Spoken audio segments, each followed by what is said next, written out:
Mwaka guno nga guggwako olwaleero poliisi efulumizza alipoota y'obumenyi bw'amateeka obubadde mu nnaku enkulu. Kakati gwe weerinze otya obumenyi bw'amateeka mu nnaku zino enkulu? Tutandikidde ku mukutu gwa Facebook. Ono ye Mbabaali David agamba nti abakuumi bakuumira bwereere nga Katonda takuumye. Katonda tabonereza, Katonda abonereza ababbi n'abatemu.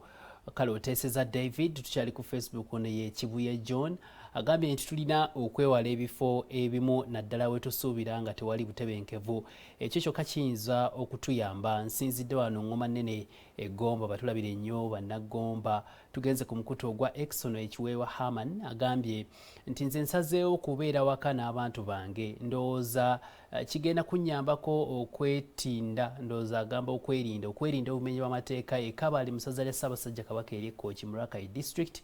Kwe tuli nnyo batulabire nnyo beiraka yeyo b'oli nabo.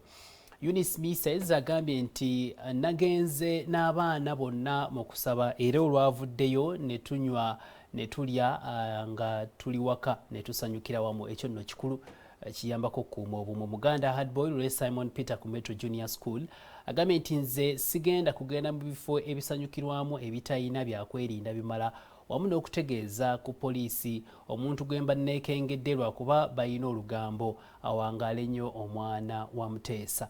Webale nnyo Simon. Kirumira Dave agamba saavudde waka. Ono David Kagalama Masodde Kalagi Town Council.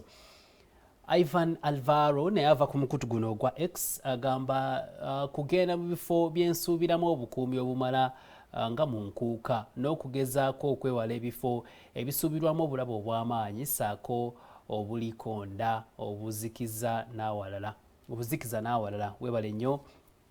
Tukyali ku mukutu ogwa X.